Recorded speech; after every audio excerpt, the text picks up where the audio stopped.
نحمدہ و نصلی علی رسولہ الکریم اعوذ باللہ من الشیطان الرجیم بسم اللہ الرحمن الرحیم۔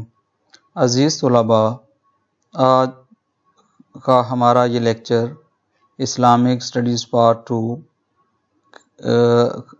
سے متعلق ہے، جو حدیث مبارکہ کے پارٹ سے ہے۔ یہ ہمارا آج اس سلسلہ کا چھٹا لیکچر ہے، تو چلتے ہیں اپنے اس موضوع کی طرف۔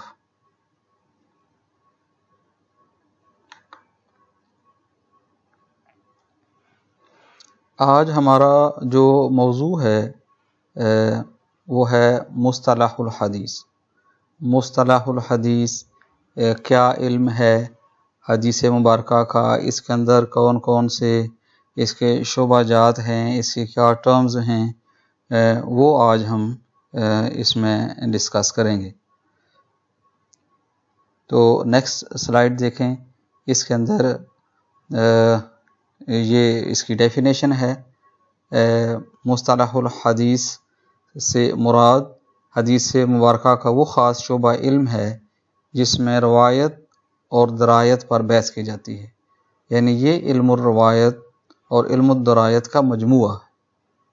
تو مختصراً اس کا آپ یوں سمجھ لیں کہ علم الدرایت اور علم الروایت کا جو مجموعہ ہے وہ اس سارے علم کو ہم علم مصطلح الحدیث کہتے ہیں۔ نیکسٹ دیکھیں، اس سلائیڈ کے اندر علم و روایت کی ڈیفینیشن ہوگی، اور اس کے اندر جو راوی ہے اس کی کیا کوالٹیز ہونی چاہیے، وہ اس کے اندر زیر بحث آئی ہیں۔ تو دیکھیں، علم الروایت سے مراد حدیث کا وہ خاص شعبہ علم ہے کہ جس میں سلسلہ روایت اور ضبط حدیث پر بحث کی جاتی ہے کہ راوی نے اپنے شیخ سے حدیث کس طرح اور کن الفاظ کے ساتھ روایت کی ہے۔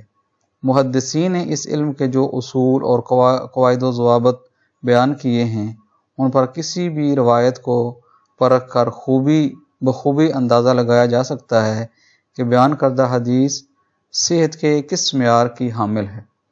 اس علم کے اصول و ضوابط مندرجہ ذیل ہیں۔ نمبر 1، راوی معروف الحال ہو، یعنی یہ نیریٹر کی کوالٹیز بیان ہو رہی ہیں۔ علم الروایت یعنی راوی جو سلسلہ ہمارا یہ نیریشن کا ہے، اس کے اندر جو نیریٹر ہے اس کی کیا کوالٹیز ہونی چاہیے، کیا خوبیاں ہونی چاہیے۔ تو یہ علم حدیث کے اندر علم روایت کا یہ ہمارے کچھ پوائنٹس ہیں۔ اس سے آپ کو پتہ چلے گا کہ علم حدیث کا علم روایت میں نیریٹر کی کیا کتنا ہمارے ہاں مضبوط اس کے لیے قواعد و ضوابط ہیں۔ یہ اچھے خاصے پوائنٹ ہیں، آپ کے سامنے ہیں، انہیں دیکھیں۔ نمبر 1، راوی معروف الحال ہو، یعنی وہ معروف آدمی ہو، کوئی ایسا مجہول نہ ہو جس کا پتہ اس سوسائٹی میں لوگوں کو نہ ہو، یعنی معروف بندہ ہونا چاہیے۔ نمبر 2، راوی صادق القول اور دیانت دار ہو۔ نمبر 3، راوی بات کو سمجھنے کی اہلیت رکھتا ہو۔ نمبر 4، راوی کا حافظہ اچھا ہو۔ اگلی سلائیڈ کے اندر یہ واقعی کچھ ہیں خوبیاں اس کی۔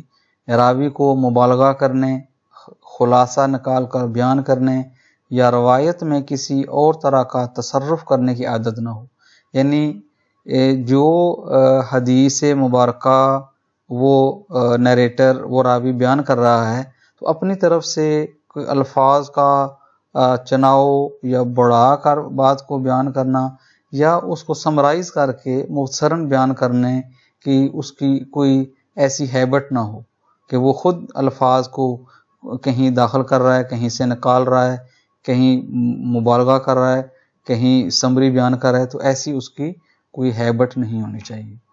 اگلی جو کوالٹی ہے اس راوی کی، وہ یہ ہے کہ راوی کا بیان کردہ روایت سے اپنا کوئی خاص ذاتی تعلق نہ ہو کہ جس سے گمان ہو کہ اس سے اس کی روایت متاثر ہو سکتی ہے۔ اگلی اس کی کوالٹی یہ ہے کہ 2 اوپر نیچے کے راویوں کا آپس میں ملنا، زمانہ، یہ روایت کی تمام کڑیاں محفوظ ہوں، یعنی وہ سارا پتہ ہو کہ اس راوی نے کس بندے سے سنا ہے، پھر اس نے کس سے سنا ہے. تو یہ تمام جو چین ہے ایک نیریشن کی، یہ ساری کیا ہے وہ ملی ہوئی ہو اور کوئی درمیان سے کوئی سلسلہ اس کا کٹا ہوا نہ ہو. اگلی اس کی کوالٹی ہے کہ اور کوئی راوی اوپر سے، درمیان سے یا نیچے سے غائب نہ ہو، حالات کے لحاظ سے قابل تقسیم ہو. اس سے پہلے تو وہ علم اور روایت کا ہم نے جتنی ڈیفینیشن اور اس کی راوی کی کوالٹیز وہ ڈسکس کی ہیں. یہ اس کا دوسرا پارٹ ہے. علم و درایت یعنی ٹیکسٹ اور سبجیکٹ کے حوالے سے کہ وہ سبجیکٹ کیسا. پہلے تو وہ نیریٹر کا تھا کہ کس قسم کا نیریٹر ہونا چاہیے، اور یہ جو اس کا دوسرا پارٹ ہے یہ خاص ٹیکسٹ سے ریلیٹڈ ہے کہ ٹیکسٹ کو ہم کس تناظر میں، کن حالات میں، کن کوالٹیز کے، کن سٹینڈرڈ کے اوپر ہم اس کو وہ چیک کریں گے. تو علم و درایت وہ ہے. اس کی ڈیفینیشن دیکھیں. علم و درایت سے مراد حدیث پاک کا وہ خاص شعبہ علم ہے کہ جس میں حدیث پاک کے متن یعنی ٹیکسٹ اور مضمون یعنی سبجیکٹ پر بحث کی جاتی ہے. محدثین کرام نے اس علم کے جو اصول و ضوابط یعنی رول اینڈ ریگولیشن جو وضع کیے ہیں وہ درج ذیل ہیں. نمبر 1، روایت کسی معتبر اور مستند تاریخی واقعہ کے خلاف نہ ہو. روایت کسی مسلمہ حقیقت کے خلاف نہ ہو.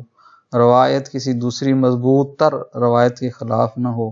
روایت کسی ایسے واقعہ کے متعلق نہ ہو کہ اگر وہ صحیح ہے تو اس کے دیکھنے اور سننے والوں کی تعداد بالیقین زیادہ ہونی چاہیے، لیکن پھر بھی اس کا راوی ایک ہو. تو یہ ہمارا آج کا ٹاپک تھا، اور اس کے اندر ہم نے علم مصطلح الحدیث کے حوالے سے بحث کی ہے کہ اس علم روایت کیا ہے اور علم درایت کیا ہے، اور اس جو نیریٹر ہے اس کی کیا خوبیاں ہونی چاہیے، اور وہ جو متن ہے اور ٹیکسٹ ہے اور جو سبجیکٹ ہے وہ اس کے لیے کیا سٹینڈرڈ ہے، ہم کیسے اسے ان اصولوں کے تحت جو محدثین نے مقرر کیے ہیں کیسے اس کو پرکھ سکتے ہیں. امید ہے کہ یہ آج کا ہمارا لیسن آپ کو سمجھ آیا ہوگا. اللہ پاک ہمارے لیے آسانیاں پیدا کرے. وآخر دعوانا ان الحمد للہ رب العالمین.